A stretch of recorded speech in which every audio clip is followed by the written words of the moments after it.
calm, everything can settle, everything becomes clear, and you can look down.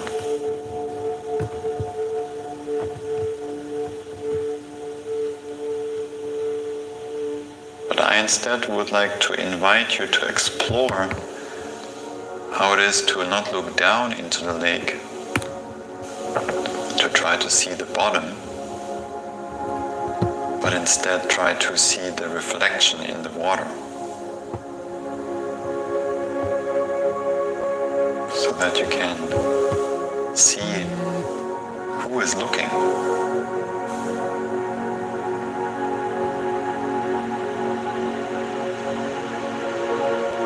And that means in a meditation practice to make the meditation object the awareness itself, to focus on the one that's looking.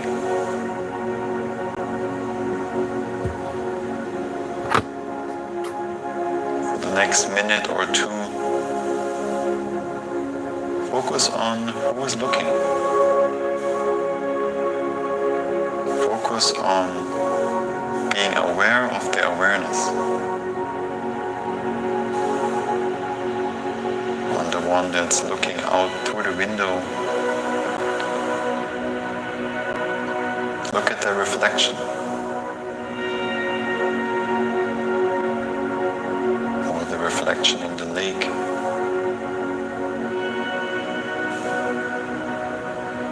Can you become aware of the awareness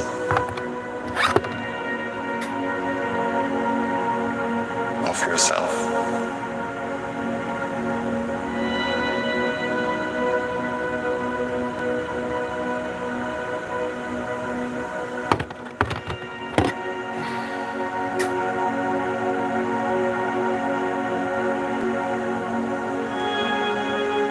Continue exploring.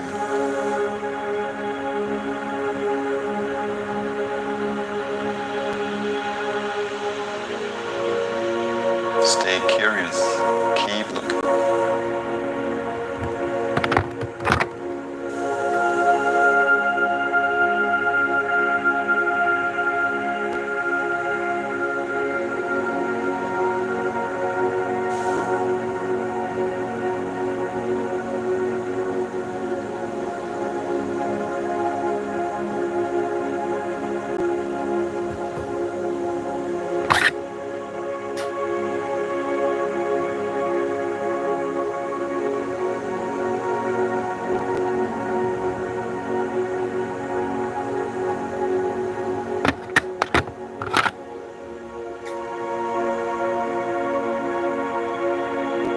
Slowly come back to the breath, finishing up our exploration for now. Take a deep breath in, fill the lungs all the way up to the top, hold your breath for just a moment, open mouth, let it all go. 2 more just like that.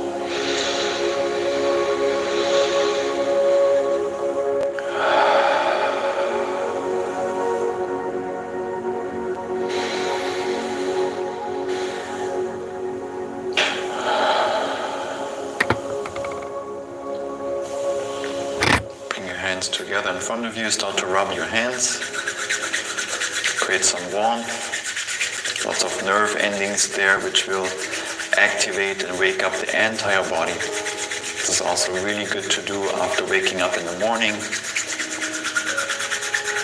And put both hands over your eyes. Slowly blink your eyes open underneath your palms. And then as you move the hands away from your face, keep defocusing, not looking at anything in particular. Welcome back from this exploration. This has been a powerful practice for me to focus on the awareness, becoming aware of the awareness. And with that practice, exploring who you truly are. Nothing in the external world not the thoughts, but to focus on the seat of the awareness. I hope you enjoyed this practice. Thank you for sitting down today with me to do the breathing exercises and for staying until the very end in this meditation. Many people want to only do the movement and not the breath work and not the meditation and not sit in silence with themselves. That's totally fine. Not everyone is ready for this practice, which can be quite revealing and confronting, maybe triggering for some people. Many things come up in a practice like this, but it's only through being in silence and being in stillness with ourselves that we discover who we truly are. I'm proud of you today for doing this work. Keep up the good work, and I'll see you in the next one. With love and gratitude, Namaste.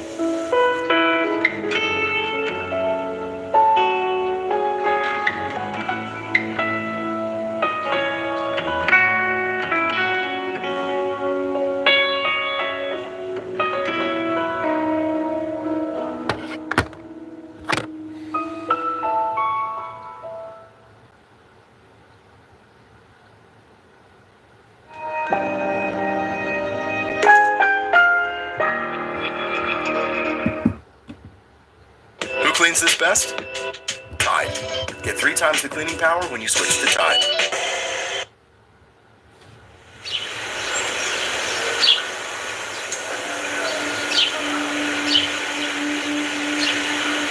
Take a moment to get comfortable.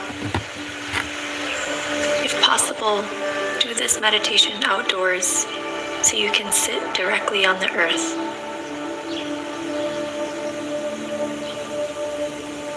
Once you've found a space that feels good for you, either sitting on the ground or in a chair, then sit tall and gently roll the shoulders back to create more space for the heart.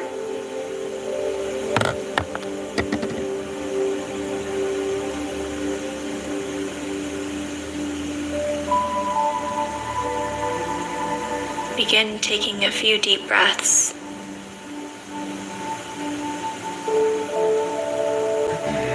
With each inhale, feel your ribcage expand and your belly and chest fill with fresh air as you sit a little taller.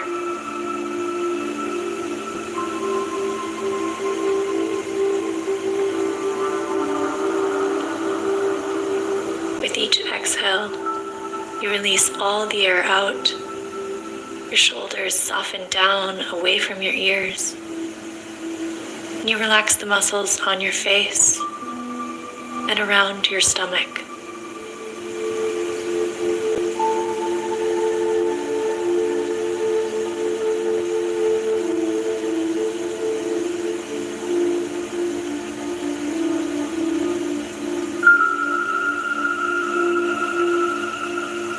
At the bottom of your next exhale, return your breath to its natural rhythm.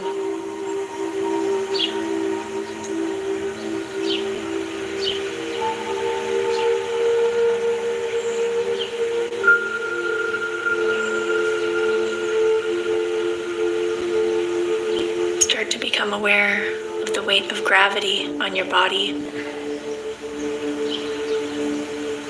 Notice what's connected to the ground.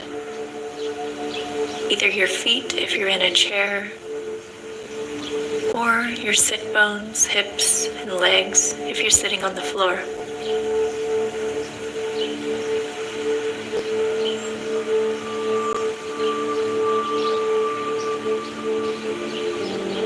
Begin to visualize that your feet or hips are planted into the grass and soil of the earth.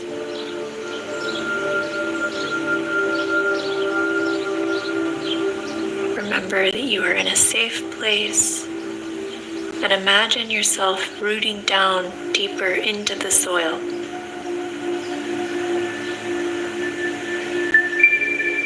Seeing your body slowly sink into the earth, feeling the pressure of the earth Gently squeeze around your feet or legs as if the earth is hugging you.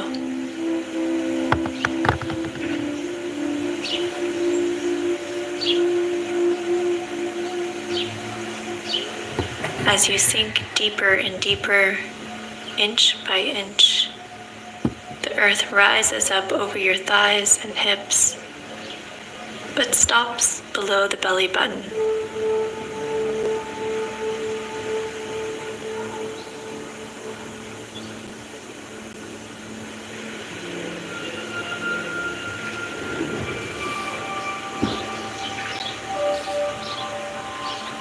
By now, the entire bottom half of your body is comfortably submerged into the earth. Imagine reaching your hands around you, brushing the blades of grass with your fingertips, and feeling each blade sweep across your hand like little tiny paintbrushes.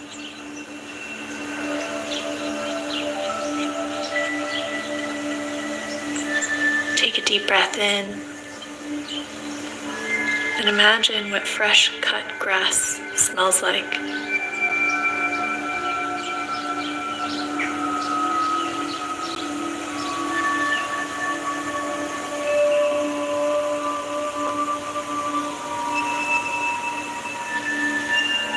Your hands pause and rest again in stillness.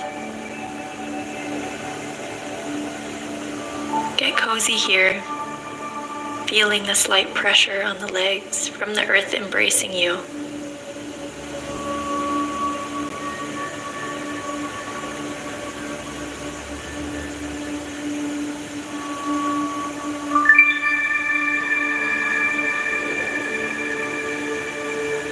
Deep inside the earth's mantle is a solid iron-rich core that makes up the earth's magnetic field. Imagine your feet, legs, and hips as a magnet grounding you to the center of the earth, as if you're plugged into the electrical socket of the earth. You can feel the white light and energy surging up into your body and filling every cell with healing energy.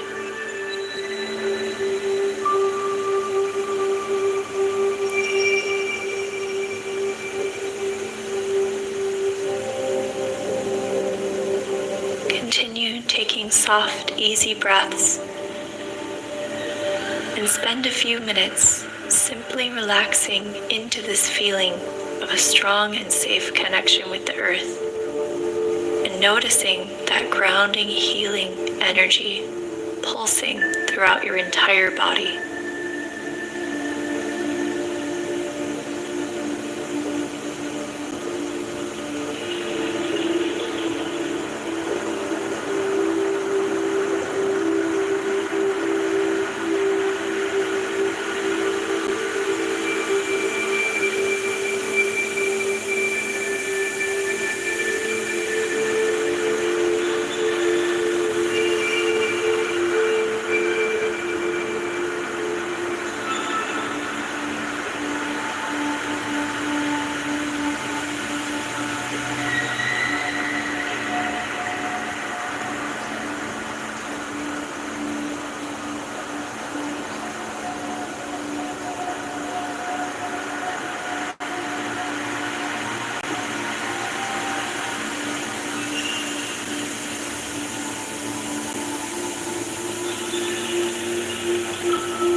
next inhale, visualize yourself slowly rising back up out of the earth.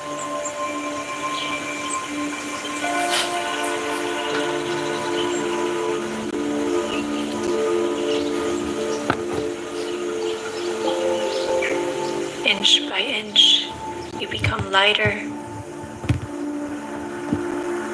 And now, although you're still feeling anchored energetically, you're sitting on the earth.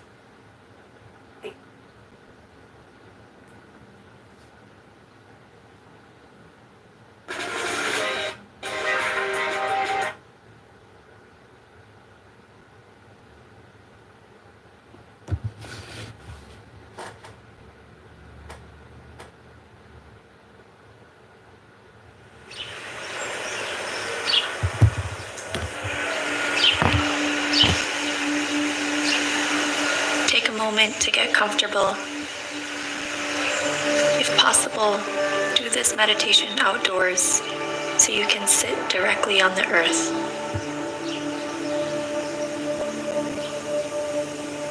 Once you've found a space that feels good for you, either sitting on the ground or in a chair, and sit tall, and gently roll the shoulders back to create more space for the heart.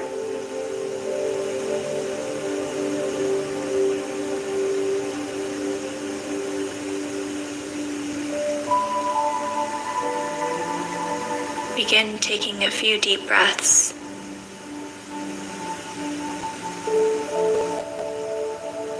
With each inhale, feel your ribcage expand and your belly and chest fill with fresh air as you sit a little taller.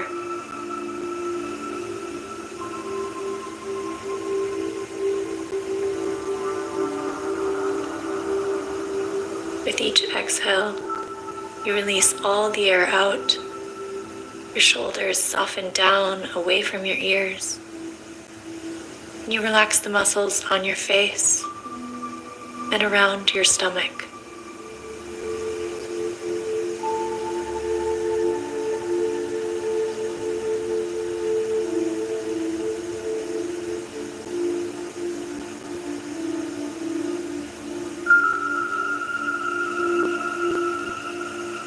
At the bottom of your next exhale, return your breath to its natural rhythm.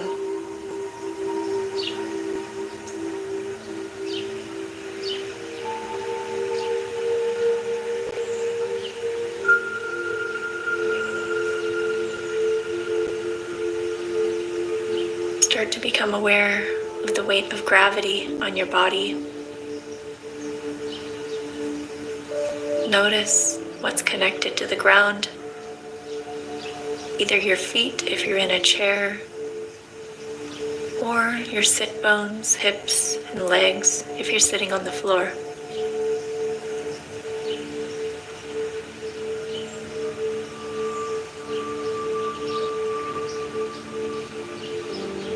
Begin to visualize that your feet or hips are planted into the grass and soil of the earth.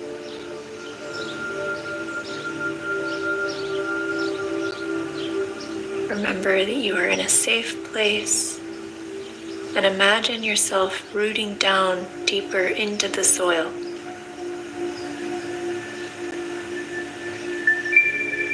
Seeing your body slowly sink into the earth, feeling the pressure of the earth gently squeeze around your feet or legs as if the earth is hugging you.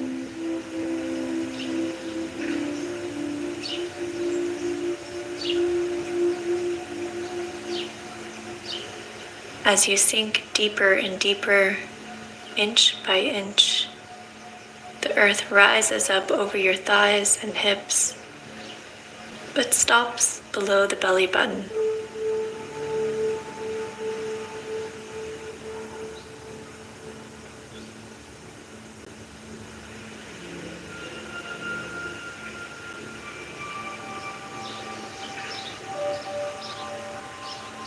By now, the entire bottom half of your body is comfortably submerged into the earth. Imagine reaching your hands around you, brushing the blades of grass with your fingertips, and feeling each blade sweep across your hand like little tiny paintbrushes.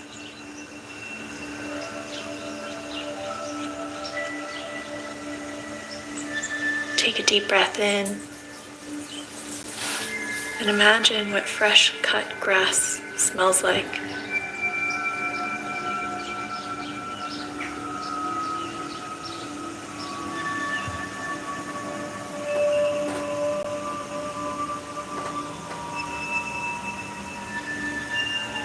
Your hands pause and rest again in stillness. Get cozy here, feeling the slight pressure on the legs from the earth embracing you.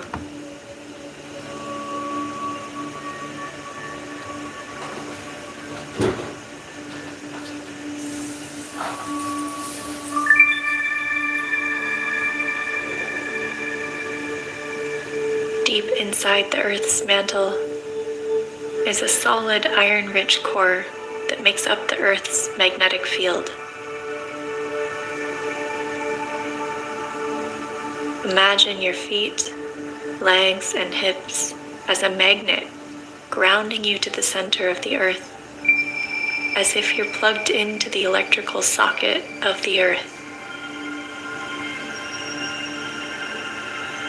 You can feel the white light and energy surging up into your body and filling every cell with healing energy.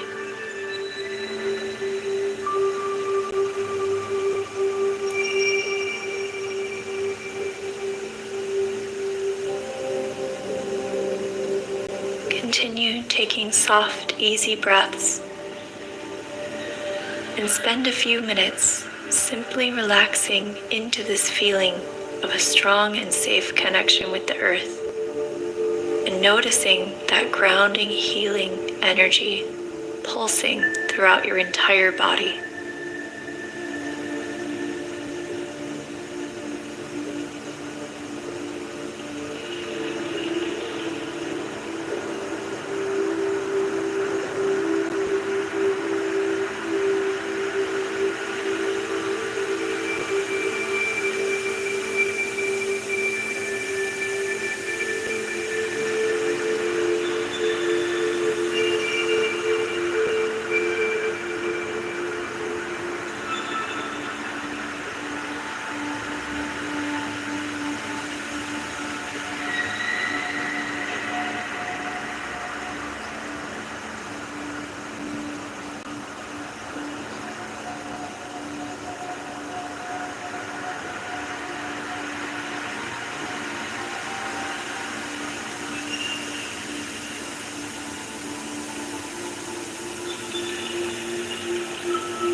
On your next inhale,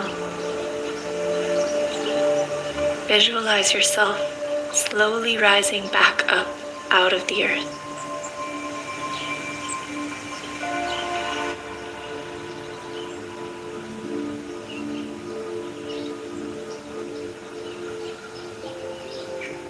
Inch by inch, you become lighter. And now, although you're still feeling anchored energetically, you're sitting on the earth again, and the grass is below your hips or feet.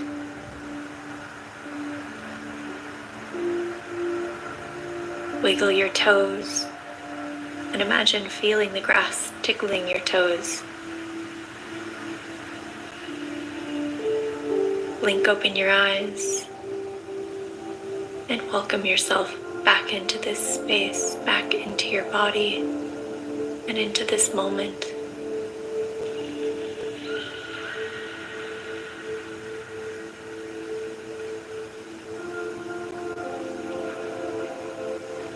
Take a look around. Notice the colors and the shapes and the textures around you.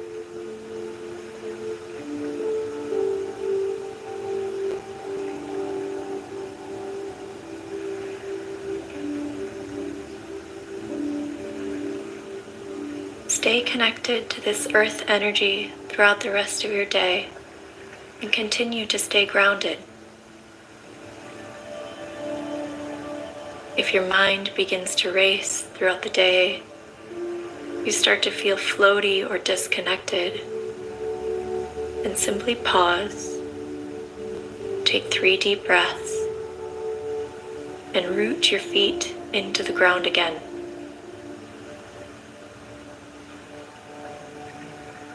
Remember that you're always being supported and loved by the earth's embrace.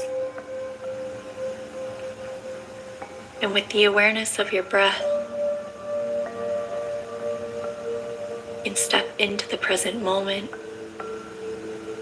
and root down to plug into the loving energy instantly.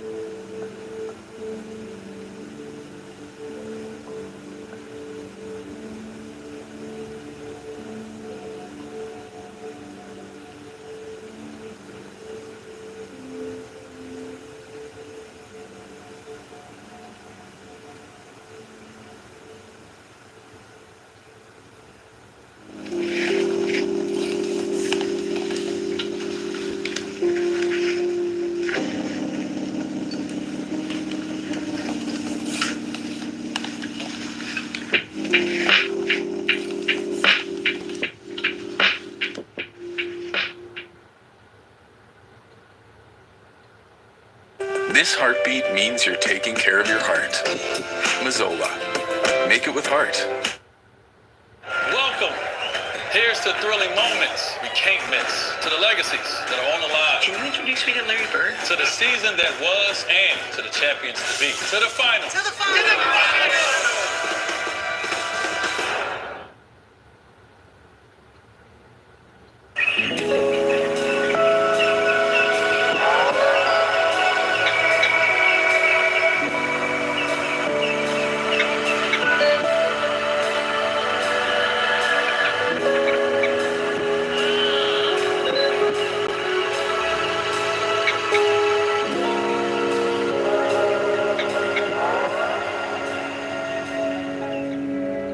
The wonderful thing about practicing meditation is that you can't do it wrong.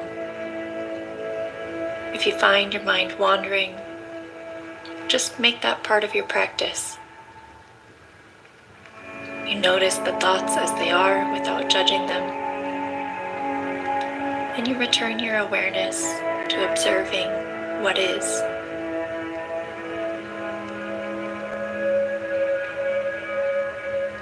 Take a slow, big breath in. Fill the lungs like a balloon. Pause at the top. And then exhale very slowly.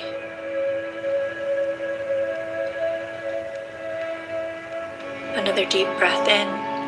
The rib cage expands. Pause. and exhale slowly. One last deep breath on your own. And after your exhale, you can let your breathing come back to its natural rhythm.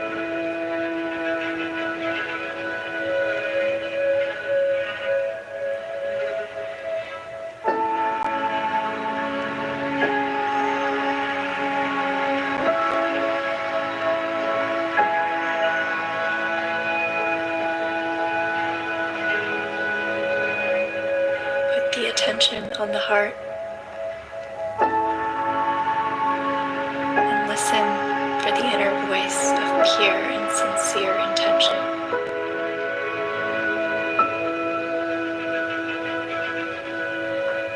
An invitation to drop a little deeper into who you really are in this moment.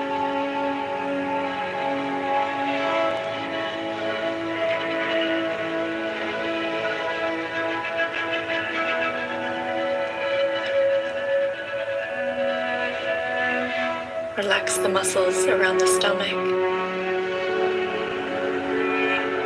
Relax the muscles on the face, in the hands.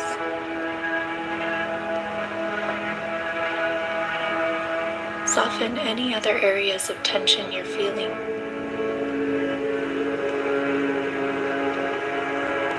With every exhale, continue to relax even more.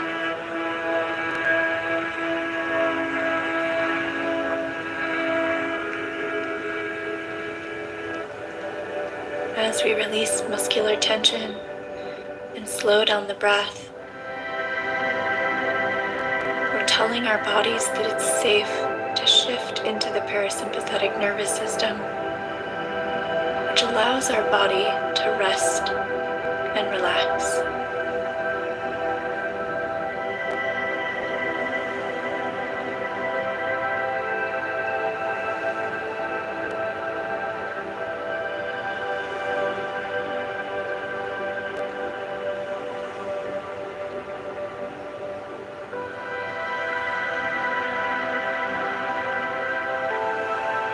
It takes intimate attention to the heart space to sense the aliveness and pulsations of the body.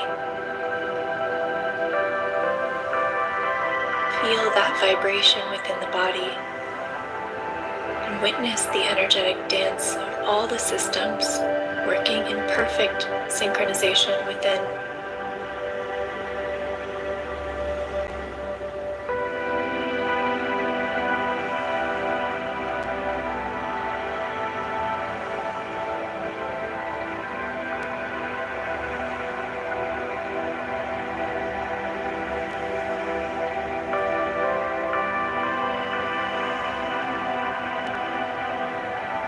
With every breath, you feel a surrendering presence of peace and knowing. Knowing that you're going to be okay, no matter what the universe gives you. Knowing that you can always handle it, just as you did in the past.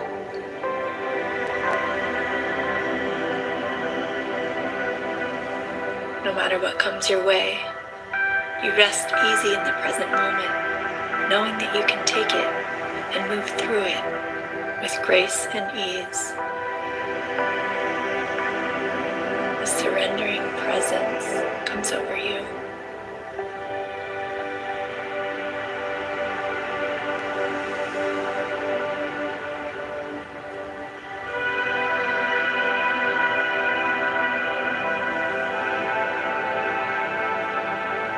Arise, let them be an invitation to pause and drop back into a space of stillness.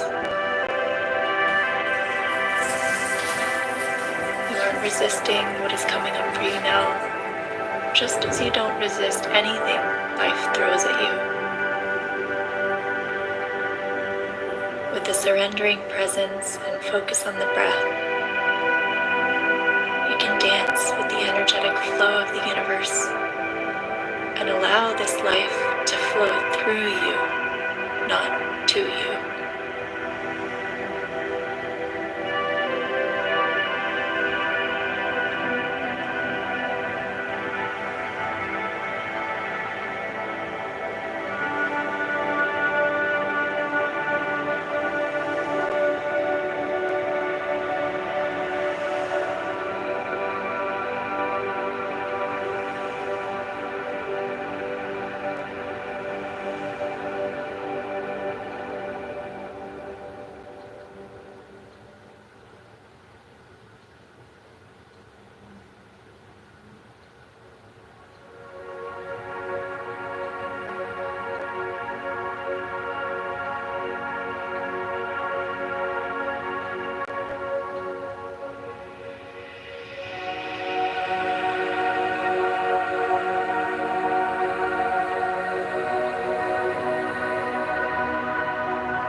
person in the world. No, Cuckoo, I have no desire to talk to you. You suck. Farewell. Goodbye. Unless you got that Netflix deal, of course. How to open your car door Put it while in the chat, submerged bitch. underwater. A fatal construction flaw in all recent You full automobiles of shit, makes it Cuckoo. virtually impossible Taking to my escape best the car after ideas, crashing selling into them to Netflix without me. Hello and welcome. My name is Bree. Thank you for joining me for this mindful meditation. To begin, we're going to start with a little bit of breath work, and then we'll drop right into meditation. So you don't need any props. If you have a blanket to sit on, or a pillow, or a cushion, a bolster, something to elevate the hips, you're welcome to. You can also just sit in a chair or lean up against the wall. There's lots of options here for you. What's most important is that you're comfortable and that you're seated upright. This is a perfect meditation to do at the end of your day. If you've had a stressful, long, busy day, or maybe you're at a stage where you have a lot of things coming up and a lot of conflicting ideas, and maybe your mind is just racing and you just need an opportunity to ground yourself, to reconnect with the present moment, and to reconnect with your heart and your breath. So we won't be here for long. I can guarantee that you deserve a 10-minute break to chill out, to reconnect, and to ground down. So whenever you're ready to begin, sit nice and tall, either cross-legged. You could also sit in hero's pose.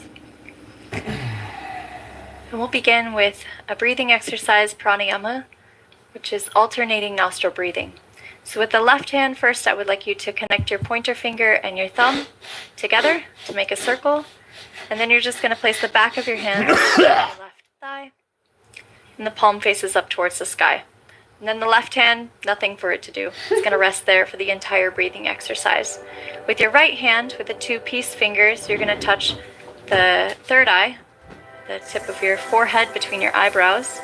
And then you're just going to be alternating between your right thumb and your right ring finger. And you're going to be plugging one nostril and then the other, and just alternating your breathing from right to left. So I'll guide you through it. Let's start with the peace fingers at the third eye. And you're going to exhale all the air out. Then plug the right nostril with the thumb. Inhale through the left. Switch. Plug the left nostril with the ring finger. Exhale through the right. Stay here. Inhale. Switch. Exhale left. Stay here. Inhale left. Switch right. Inhale right. Switch left.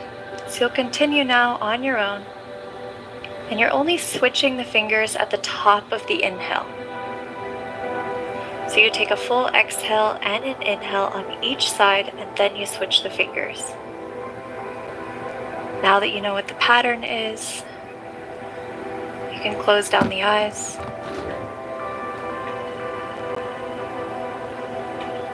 Really start to connect more deeply with your breath.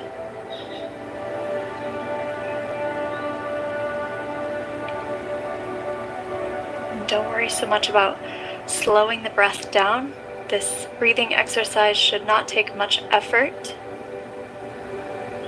You're just breathing naturally, as you would as if both nostrils are open, but you're just doing one side at a time. So it's a very gentle, natural breath.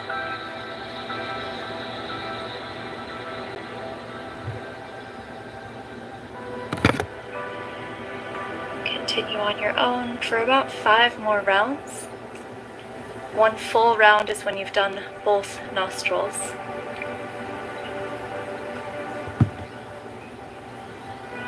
And really follow the journey of the breath as it comes in through the nose,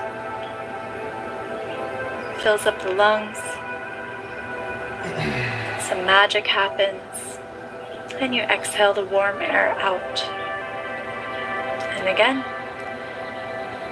inhale, and exhale,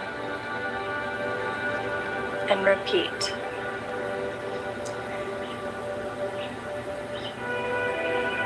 Whatever you have going on in your life, whatever you had in your busy day, allow all of that to just melt away. Really focus on one breath at a time.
Finish up these last 2 rounds.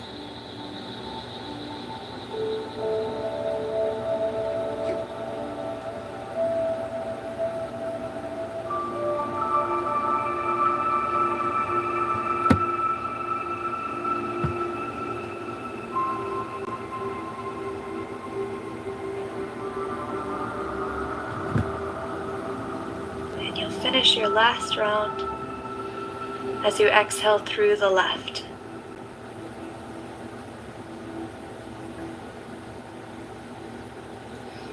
Once you've finished, you can place both hands down at the thighs. No rush to get there.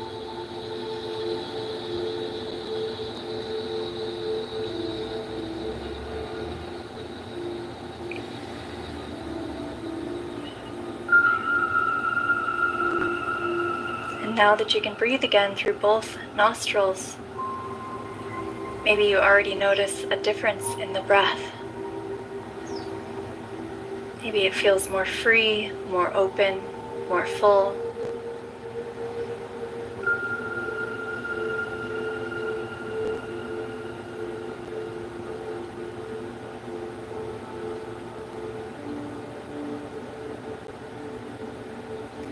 As you inhale, sit nice and tall, reset the spine, and as you exhale, relax the shoulder blades down the back. Relax the muscles around the stomach. Relax the muscles in the face, especially the forehead. Soften the jaw. And release the tongue from the roof of the mouth.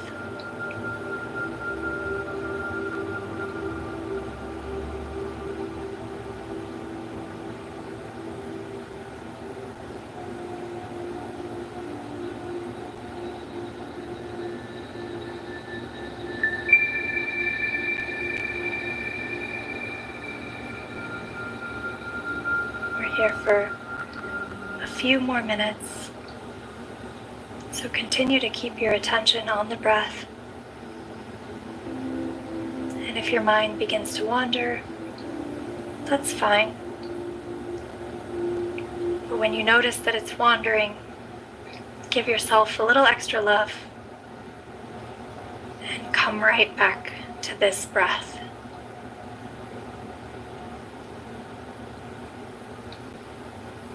And over time, the gaps between the thoughts get a little bit longer.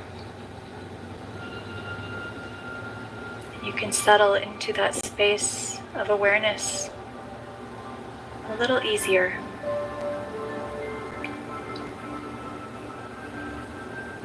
So just do your best here to relax and breathe.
were young, it was like a shady ass place. Like, now it's yeah.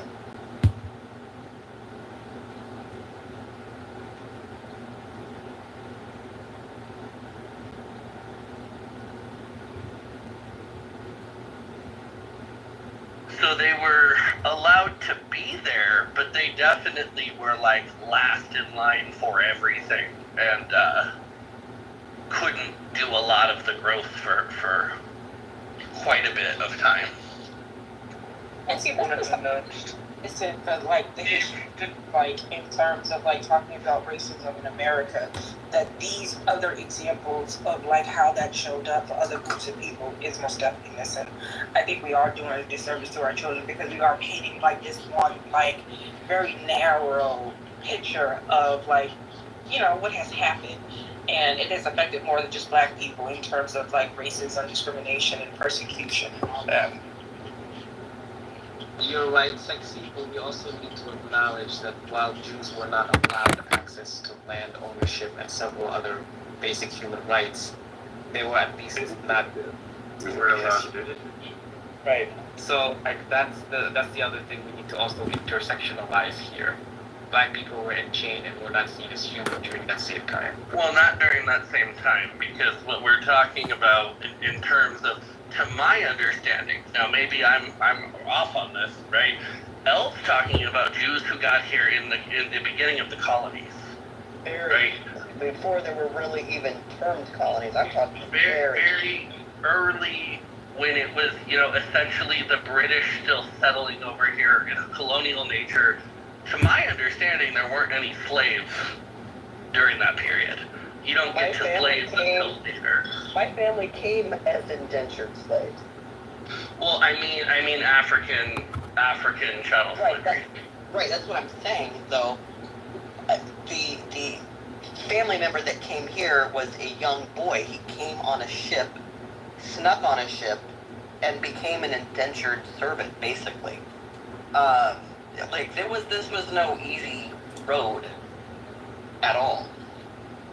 Montana, I think I'm just talking, I totally understand what you're saying, but I'm talking about kind of breaking breaking the concept of whiteness associated with Jewish people. And the only way I think you can do that is just kind of being honest about the history of it, because right now, currently where we're at in 2024, people associate Jewish people with white people, right? And so in this country, they don't, and with associating with white people, they associate a certain privilege that has been given that they, you know, that for white people onto Jewish people. So I think it more or less, if it was like history was taught in a more honest way, they wouldn't make these like assumptions and groupings that are incorrect. Well, they would recognize the fact that signs often read "No blacks, no Jews." I mean, people want to forget this, but that's not true. No, absolutely. It was a very big piece. I wanted to get in here with a couple of good historical examples. So it goes back a little bit. Someone mentioned the Crusades started in 1095 with Pope Urban IV, and sent a crusading army with the French king, what would be part of the Holy Roman Empire, and a couple of others off toward the Middle East. The Crusaders of the First Crusade came across a town in what's modern-day Germany known as Manzikert that had a relatively high Jewish and Muslim population. The Crusaders sacked the town and killed every last Muslim and Jew. As you can read about this by a guy named William of Tyre. Tyre is Tyre. So they did that, and when the Crusaders first arrived at Jerusalem, they sacked it and killed every Muslim and Jew within the walls, regardless of sex or age. So that's, I feel like a fairly decent example. I also feel like we should contextualize this just a little bit. While things are happening in the 1200s, like I said, it was the end of the Abbasid Empire. It was, what would it be, the Song Empire in in China, and you would have had what's known as the Fatimid Empire in Egypt. The Fatimid Empire in Egypt, or a guy named Saladin, like I said, famous general, And he has one of the more noted feats at the end of the Third Crusade. He lets everybody live.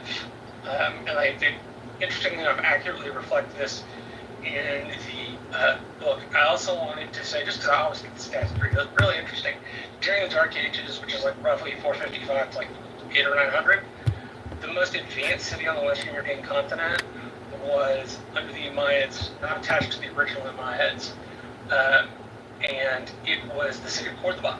It had sewers, it had hot and cold running water. They even managed to figure out gas lamps at the time. It was the most advanced city on the Western European continent during that particular period. Just some interesting stuff, because Jews, like I said, Jews and Muslims in Christian Europe have not always been safe. And I think those two examples kind of bring into frame what folks were doing at the time with their faith. If anybody's interested in like the source for the Sacking Massacre, I'll put it in the chat.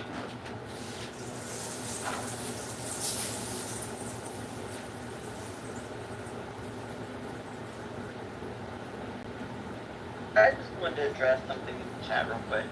The people who are like, the Ashkenazi Jews are European. Hey, listen, shit. Stuff like that. I mean, we could go there, but... Oh, can you hear me any better now? It's better now. Okay. Ashkenazi Jews have a lot of Middle Eastern genetics. Okay, so I don't know how this gets floated, or I don't know if people are just that weak that they hear some dipshit on Clubhouse say shit like this. It's just not true. So, do a little due diligence before you spout off. Well, I mean, it's the same thing as people who misunderstand the amount of, the population in Israel that is even Ashkenazi, right? And then obviously the misnomer that Ashkenazi are white anyway. Right. But even with that, there's this thing of like, Israel is full of Bernie Sanders. And it's like, no, it's not. Israel is not a nation full of Bernie Sanders walking down the street.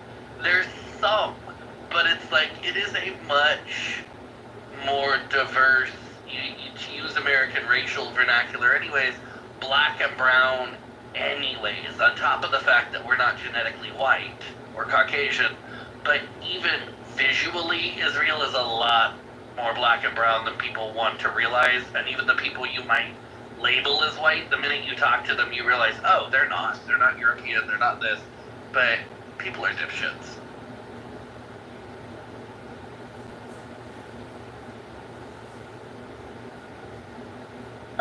Why it matters, the literal tone of your skin when your whole entire existence has been persecution throughout history.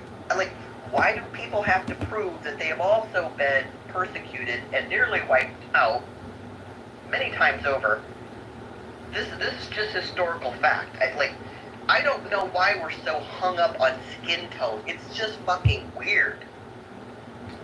Because the only history that I think you said quite much earlier, that a lot of these young kids don't have the concept of like a lot of history, and so for some of them they just see when you talk about slavery, they see black and white, they see like what happened in America, and so for them you would have to look before that time period to realize that slavery wasn't associated with race. It could be a tribe, it could be who won the war, all these things, and I just don't think that people have that. Some people don't have that concept of. Yeah, before the transatlantic slave trade, absolutely. But the transatlantic slave trade was all about race and skin color. And we're still living in the after effects of that. I think that's where that's coming from. No, Montana, hold on one second. We know that, but I guess what she's trying to say, because I don't think no one's losing focus of that, is that that's all they know. But they don't know the plight of slavery that includes other people outside of that black and white. And that's all we're saying. We're not of course, I'm never saying that denying or whatever, or about slavery with us, but I'm just saying they have no concept that slavery also affected other groups of people that aren't black. Are we talking about which type of slavery, though? The transatlantic slavery, or we're talking about slavery in slavery in general, because it evolved into what became chattel slavery. Let's just be direct about this, and this is like you've heard me have this irritation with things, right? The longest sustainable period of slavery on the planet was Korean slavery for 1,500 years. The second longest sustainable period was Egyptian slavery over Hebrews and other non-Egyptians for 500 and something years, right? So slavery is a global concept, far outdates colonial Europeans going to Africa and, you know, different African nations and tribes selling each other to the Europeans, and the Portuguese capturing people off the continent, and the Dutch capturing people off the continent. Like, there's this very American-centric conversation about slavery where, and I get it's because it has a lot to do with the identity of Black Americans, but where it's put as, hey, this is the main type of slavery, and anybody else who was indentured or enslaved, it's not the same. And it's like, you weren't the first slavery, you weren't the longest slavery, you weren't the most barbaric slavery. You would, like, bottom line, slavery is a global reality, and people have enslaved people. There was Arab slavery, there was Asian slavery. Like I said, nobody did it quite like the Koreans, because the Koreans had 1,500 years of uninterrupted slave trade. So we get caught in this concept, this very Western American concept, that nobody else was enslaved or indentured. And it's like Europeans enslaved and indentured their own, Asians enslaved and indentured their own. Like, it's a much broader conversation. Right. There has been indentured servitude in a global way for a long time. But of all the types of slaveries that you've named, which one is shaping today's global economic structure? All of them. Every single one of them. Asia's entire nationalistic market has direct relation to do with the 1,500 years of Korean slavery and the way that shaped that region.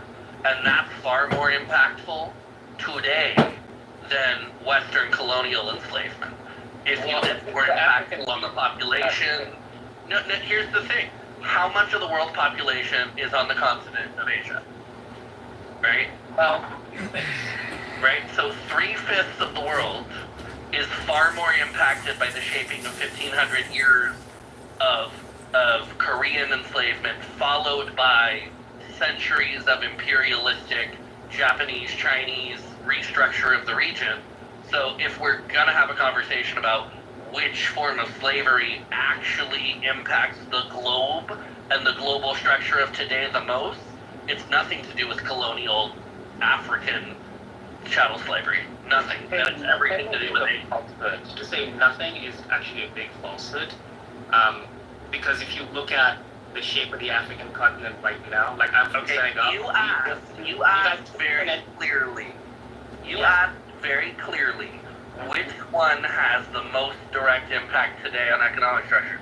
And I answered you the Asian one, right? And I said, well, good, one of us has 3 PhDs and is published, and I'm going to guess it's not you. Congratulations. That's not relevant. Oh, it's relevant in this room. Credibility is always relevant in this room. Credibility is always relevant in this room. As is decorum. Okay, are you going to shut the fuck up and follow the decorum standards of this house, or are you going to get out? Are you going to follow the decorum standards of this house? If you don't know them, just say that and I'll tell you what they are, right? Because you haven't followed them thus far, which is why you're getting kind of my attitude. So I don't know if it's because you're not capable of that, but you're not capable of that. Okay, so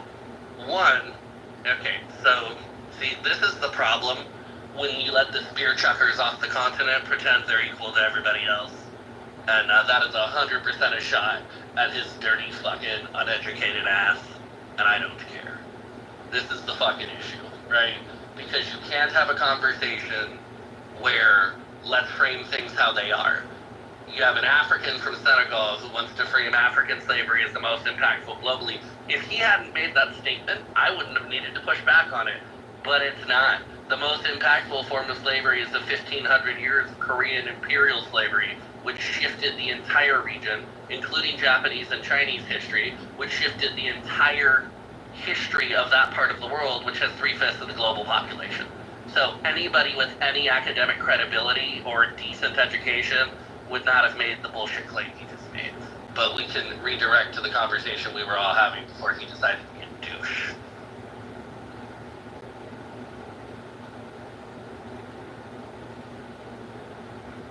Tali, so here's what's funny, right? Tali says he is educated and is a Muslim scholar. I asked him in this room and a previous room for his publications. Never answered them. Asked him what level of degrees he has. Never answered it. So as far as this room and this house is concerned, he's not any more of a scholar than the toilet paper I'll wipe my ass with. Now, if he wants to add context, he's welcome to. But we're not going to pretend somebody is an expert in something when they're clearly not, right? He tried to frame something on a global level. I'm just being honest, Dolly. I'm just being honest. I know it is what it is. And I've been nicer, Bren, this week. I've been giving more space and more grace. But if you're going to make a statement and open the door of the most impactful slavery on today and today's economic standard is African chattel slavery, it's simply not if you understand history. It's the fucking Asian structure for 1,500 years that then shifted the entire structure of the rest of Asia, which set it open for the 1940s. Like, anybody with any global understanding above, like, a bachelor's level should understand that. So if he wants to come in and try to play scholar, then he can at least know what the fuck he's talking about. Anyway, I'm done being grumpy. Go ahead. In the previous room, he had the presumption to define Zionism to equate it with terrorism, and I challenged him. I said, okay, let's open a dictionary. Do you have any dictionaries? He said, yes, I speak 6 languages. I said, oh, great, move one of your dictionaries off the shelf. I said, I'll move on. And I moved on the dictionary, opened it up, and he just kept talking over me. He said, who wrote the dictionary? This was an American heritage. And he went too long. And at that point, he just started yelling over me. This happened like that. Yeah, people engage that way. So I want to address something in the chat, right? And so Dope Francis says appealing to authority. Acknowledging expertise in something and acknowledging thorough education is not appealing to authority, right? People get caught on the, and it's always people who are self-taught or self-read and not credentialed who get in their feels about this shit, and it's just so frustrating. Acknowledging the level of expertise you have on something is extremely helpful to establish principles, right? It's extremely helpful. If Marshall and I, like we do, know where each other's historical expertise is, then we know where we can start, right? If I'm talking to somebody who has never studied global history, then you have to start at a different place because the accepted base principles are going to be different. What you understand is different. If I'm talking to another attorney, and Elle knows this, she's been married to one. If I'm talking to another lawyer, the conversation is going to only half make sense to people who aren't. Because we're going to speak in basically shorthand because I know what I'm talking about, you know what you're talking about, that's good. If I have to sit down with a client, or in my case, I have to sit down and explain something to a juror or a witness, I'm going to do it at like, you know, a 5th grade level because you have to start there. So it's not, acknowledging expertise is not an appeal to authority. It's acknowledging where the conversation needs to start and frankly where the inequities are. The fact that somebody is well read on something and somebody else isn't establishes a clear inequity that if you're going to have a good conversation, you have to work around, right? I'm technologically retarded. Do you know how much Io and Roger have to like dumb down the AI conversations in this room for me? Hakima and Marshall are going to be laughing right now. They have to dumb it down to like, you know, 1990s computer term for me because I don't get it. And I'm like, wait, what? What is that? What is that? What is that? But the minute there's the acknowledgement of an inequity of education, then people get butthurt. And it's just stupid. It doesn't further conversation.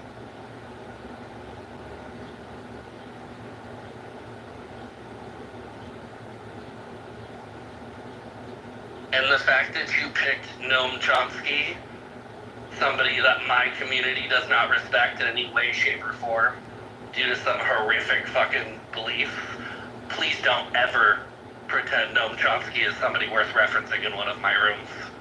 Might as well reference Adolf Hitler. You're gonna get the same amount of credibility out of it. But it's okay. We're gonna move forward. I don't know why people gotta try to ruin my coffee rooms. Good morning, Devery. Good morning, Morning. I always jump in at the right moment in the morning to just catch somebody getting a butt whooping. Because that's my biggest frustration with the whole conversation is only slavery in America matters. And I'm like, you are missing the entire concept of slavery in history. We didn't start it here. It came here. We've dealt with it. But I so much respect to Sexy in the room for just your knowledge and your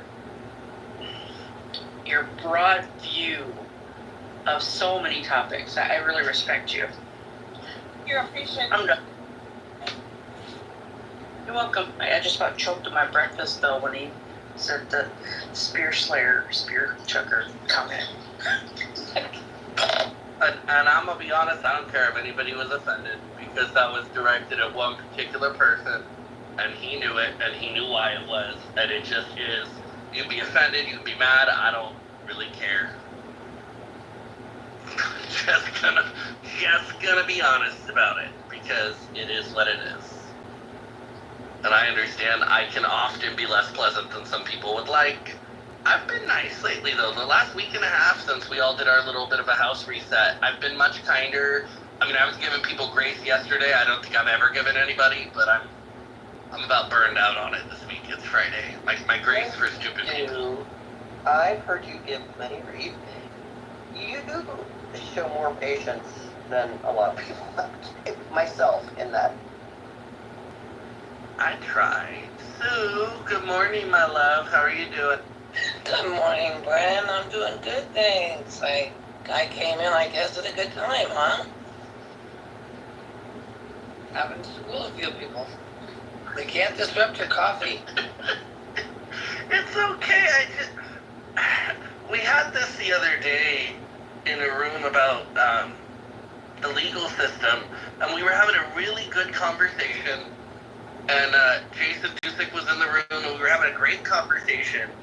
And then he said something that just was like 1,000,000% not factually correct. And I was like, okay, let me correct this real quick. And then he doubled down on it, and it was just one of those moments like this morning where it's like, okay, if you don't open the door to silliness, I don't have to address it. But like, if you're going to come in the room and you're going to say the most globally impactful type and form of slavery was colonial black African chattel slavery, then you clearly don't understand global history. And you don't understand the racial demographic, ethnic demographic of the population numbers, because 1,500 years of Korean slavery shaped that entire part of the world and the subcultures of all of Asia, whether we're talking about kind of, jungle Asia, or we're talking about northern Asia or coastal Asia. China's culture was built out of that. Japan's culture was built out of that. And the vast majority, 3/5 of the global population, lives there. So to pretend that essentially Western colonial slavery was the most impactful form of slavery globally is just not understanding history. And I'm like, okay, let me help you with this, but okay, if you want to be a douche about it, that's fine. Like, had he not made that statement, I probably wouldn't have even chimed in. I would have just let him keep going, but you can't say nonsense and think people aren't going to correct it.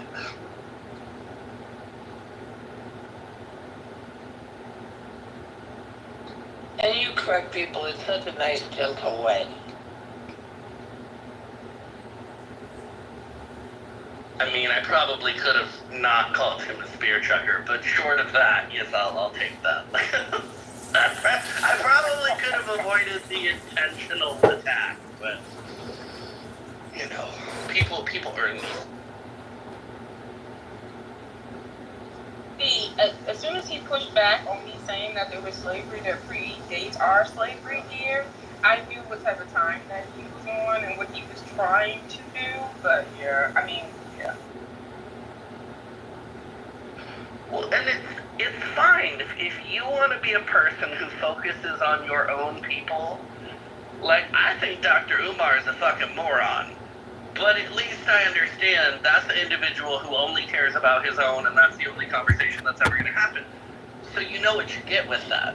But if someone's going to try to play like a thoughtful engager, like you're engaging with actual, as a thoughtful endeavor, and you're going to be an honest participant, then don't pull that shit. Or just say, hey, no, the only shit I care about is the shit that impacts mine.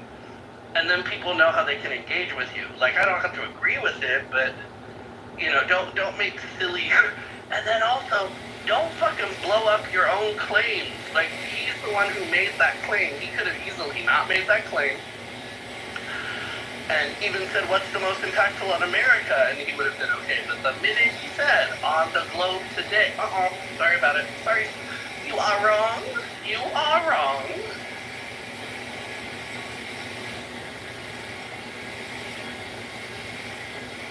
Anyway, how's everybody's Friday morning going? Has everybody had their first cup of coffee?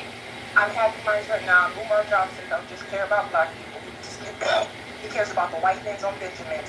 That is not what that's about.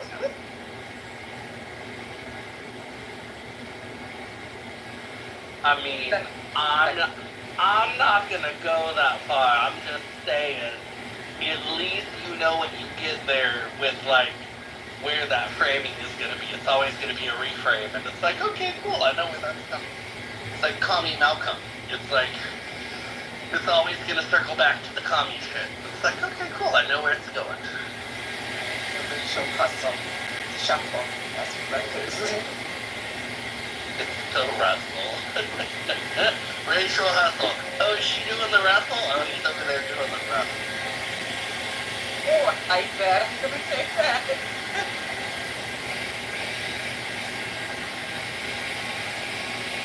Yeah, I don't have time for Russell this morning. Good morning, Lauren.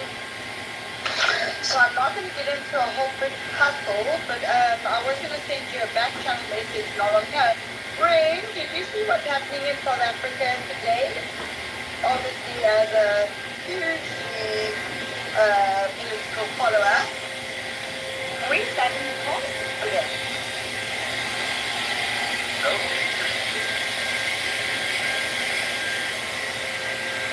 So I'm not going to carry on with you. I know you thought before. Firstly, I just want to say to you the other day and in a few rooms I've been in, I have been so impressed at how much you know. I'm assuming you come here, maybe you haven't. You are definitely in this versus today than other things. But it's quite historic. I have been searching rooms now, and I can't believe that no one is thinking about it, which is fine. We are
definitely still pushing the, damn near white genocide policies on the far end, and then the EFF in terms of, essentially wanting to put white people at the back of every line and take everything they have. Very interesting that that's the political move which is should be positive. I would assume it's going to be positive. Well, I do suppose it's who's going to say it, and I didn't want to bring it into that at all. I just wanted to say to you, Brent, is everyone seeing this? Not everyone, no one has to care. I'm just saying you have always been that. I think it's interesting times. I think it is, but again, I'm going to go back to the audience because it's not for that. I just wanted to say to you, were you following it? I know we had these conversations in the last week, so for anyone who was interested, we still don't know what it actually means. It's just very bizarre. It's not bizarre good or bad, it's just not what people expected. No warning signs for anyone on either which way, but maybe that's just how it goes. But very interesting. I think I'm not even too sure anymore if there's a shift or not a shift. It's just, it's quite different. So sorry if I'm confusing everyone on the stage. I didn't mean to. I just wanted to get Brandon's attention. A few people on the stage have been in the room. And so a very interesting thought in the debate of what you were speaking about, but I definitely don't want to get in there. I don't want to be attacked. But it's interesting to see movements that are changing globally. I think nobody understands everything, what every political party is doing. I think America is very lost in what they're doing as well. And again, I'm not here to talk about America. I'm just saying, if anyone watches the news, you can honestly say we can all watch it with massive confusion. And no one really knows where it's going. But I'll land my plane. Can I ask you, because, you come into these rooms before, have you ever felt attacked? I've never, are you concerned about being attacked? To be honest, yes.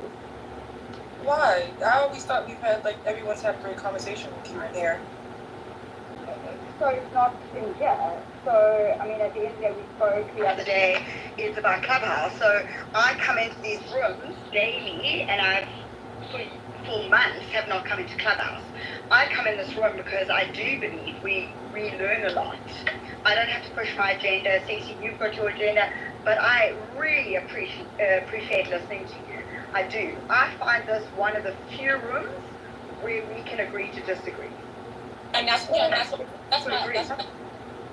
I came off of mic, because I wanted to know why you feel in this space, because it's all about agreeing and respecting each other in a way that we can learn from each other. So I don't want you to have that fear that you would be attacked, even if I do come up or anybody else questions or push back on anything that you're saying. I wouldn't want you to feel attacked by that, because it's just conversation at the end of the day. And I don't want you to be nervous about coming out and expressing, or if you want to talk about something that we're not talking about, you should not have that type of nervousness around it here in this house. I don't know about anywhere else, but in this house with Brent, you should not have that. And I appreciate that, Stacey. I just, on other rooms, it's not the same. So that's why I always come in with a disclaimer before I speak, because I'm so scared. Because there's a lot of other rooms that aren't moderated the same way, where it is different and it goes nowhere. It's infuriating, and people either leave wanting to go to sleep, drink an entire bottle of wine, whiskey, whatever. That's why I keep coming into this room. Because Well, good. You are welcome, and I'm glad. And, we can get spicy, but we definitely do the agree to disagree thing. And, I've been to South Africa many times. I have really good friends. I have family there. So I tend to stay on top of what's going on for a number of reasons. South Africa has not a large, but a cute little Jewish community in a couple of areas, and so I stay on top of it. But I did. What was that, Sexy? The link about the Parliament. Did you take it down? I wanted to read that. Oh yeah, I'll put it back up. Hold on. I was gonna put one up about the French election because that was also interesting, but I will put that one back up. And I'll do the African link in the chat, and I can read that. No, it's back up. You're good. You're good. I don't need to rush. We're good. Yeah, there's with it being kind of election season right now. it's quite interesting because, the European Union had their parliamentary election. Different countries in Europe are having their elections. France is kind of an interesting one. Let's see, is Paige in here this morning? Probably wait and see if she comes in before I go into France. But yeah, it's an interesting world to watch right now. The political shifts that are happening internally, the political shifts that are happening globally. The Saudis not renewing the American petrodollar deal that's 85 years old is going to be interesting to see how that plays out. There's a lot of moving pieces on the board right now.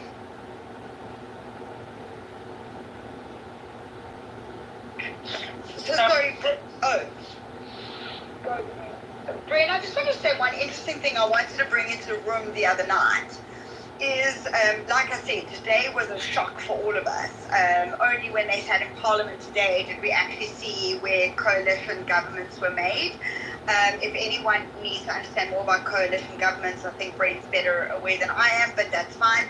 I'm also happy to answer. The funny thing is, Brent, we got an answer on Twitter, and it was one of your rooms a few days ago that said,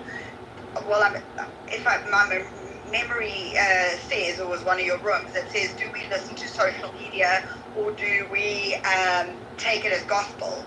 And it was actually our president who went onto social media. So for me, I don't listen to all the whitewash, but when our president does, I knew that something was brewing for today, because our president sent a message 2 days ago before this, almost like giving the land of the Lord to just justify why they went now with the Democratic Alliance. Because he actually put a post, which is relevant to your room now, is where he says, we still stand with Palestine. Whatever our decisions are made, we still stand by this. Now, why would a president say that and trying to calm the waters if they weren't getting us ready for this radical is probably the wrong word, sorry, I don't mean it, this, the announcement they made today, which is shocking. So not radical, shocking announcement. He was laying the waters, and it was so funny that he brought up Palestine. We've always known that our president has stood for it. He believes that what the Palestinian people are going through is exactly, the apartheid and all the rest of it. But it was so weird that he had to put that out 2 or 3 days before to almost justify the decision they made today. 100%, which makes sense, because if you look, and this is one of the things, if you look at let's say the telecom industries and the power industries inside of South Africa, and you look at the ones that are doing well, and you look at the corporate growth, if you follow it, they're all tied into essentially the white population, and that money is coming from places across the sea that might have a lot of Jews. So I'm not shocked that, to bring the historic coalition piece in, he went, okay, I got to get ahead of this, because the first thing that the EFF and others are going to say is going to be that, okay, look, this is going to be a change of policy, this is going to be this. So I'm not shocked to get ahead of it. That's smart moving. But it also is smart on their part, because South Africa it's in the global limelight because it put itself there, right? Because of the charges against Israel, because of the ICJ, there's a lot of eyes on South Africa. So, governmentally, this is kind of their opportunity to move up the ladder socially as a government, which, if you look at the UN and you look at the international community, they're trying very hard to move their leaders into positions of equal respectability as those of, France or Italy or Spain. And it's smart strategic maneuvering. I can't blame them for it, but... Sorry, Bryn, and I promise I will shut up after this. The term that they call it is white monopoly capital. which I'm not in disagreement with at all. But I think also just going back to historics, we also need to understand that the Jews were part of abolishing apartheid, and that the countries that they talk about as white monopoly capital are predominantly Jews that have set up from our medical aids, our insurance, and whatever. And I'm not saying the Jews are for everything, just as a disclaimer for everyone, I'm not Jewish, not at all. And again, I'm not saying I'm not proud or not proud, but I'm not. But the businesses that set up South Africa, that abolished it, that were part of it, that fight for rights, are Jewish companies. They are Jewish NGOs. Yes, a lot has happened subsequently, 100%. I don't refute that at all. I think it's difficult to turn around and say, we now go anti-Jews, because if it wasn't for it, what worse have we been, and would we still be an apartheid country? And I promise I won't come in again. Lauren, that's such a great point, because that's also what we're dealing with here as Black Americans in terms of, like, in 2024. I can't believe, and I think I was in a room one time on Clubhouse, and it was Dr. Martin Luther King and his lawyer, and he talked about how much help and the Jewish community was to the civil rights movement, and they were really, they were our partners and allies at that time, and that appearance of the fact that they look white in America was extremely important, because it gave that appearance that there were other white people that was a part of the civil rights movement. But there's also other examples in our history in terms of even from like Hollywood, the record industry, where Jewish people were one of the very first people that gave opportunities to Black people that other people weren't given. And so in 2024, it's like, how do you forget all of that history and that alliance that has happened over the years? This place where you're just trying to blame the Jews for what has happened to us. So yeah, we have that same type of similar history where it's been forgotten. I think it's mostly because people are not educated on history. That's one of the main things. Yeah, it's one of those things that if you look, and it's also why when things get conflated, you end up with some of the comments that people make, right? Because they go, okay, the Jews were instrumental in civil rights in America, the Jews were instrumental in getting rid of apartheid, the Jews were instrumental in this, and then people try to frame the Palestinian conflict as if it's the same as those things, and then go, oh look, they're not doing this, and it's like, okay, you just took apples and a pineapple and tried to say, look, these are all apples, and it's like, yeah, that one's not a fucking apple, that's a pineapple. Like, the first two are apples. Like, cool, but that third one is a pineapple. So you could call it an apple all you want, that motherfucker is not an apple, didn't come off an apple tree, it's a very different situation. And, yeah, so I'm not shocked, but it's, the saddest part about South Africa to me, and I've said this, is that if their government could get their feet under themselves and get past some of the kind of victimhood narratives, just as a nation, South Africa should be a massive tourist destination. It should be a massive tech development destination. It should be a huge R&D center. Because if you look at the laws in South Africa, that frankly, when it comes to like tech development, they're just as friendly as Israel. And when you look at if you've ever been to South Africa, now again, I might not go right now, but if you've ever been, it's a beautiful country. And it's a beautiful country with some old, beautiful education centers. I have a niece and a nephew that went to Stellenbosch, and they have, educations that rival that of going to an Oxford or a Harvard. And most people don't understand that South Africa has a university that rivals kind of the Western Ivies. There's a lot of shit that, like, I hope in my lifetime South Africa continues to make some of the shifts so that it becomes more of a global hub, because it should be, and it could be. And there's some beautiful,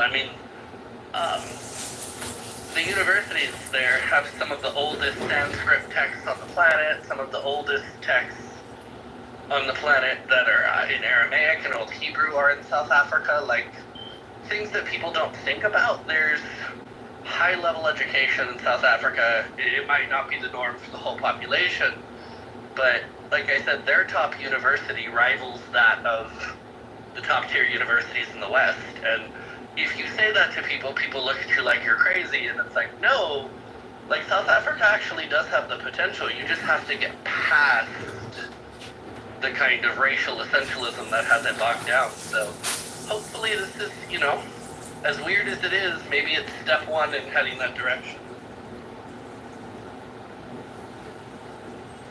But we will definitely do some political rooms in the next few days because, you know, everybody's having elections. France is turning further right. Macron is basically signaling that he has no interest of cooperating in his own elections that have been called. It's very interesting. Like, the world is a funny place right now politically. Yeah, I would agree with that. Feels like it's going to hell in a handbasket. It always makes me wonder, does it always feel like it's going to hell in a handbasket? Or is that just me?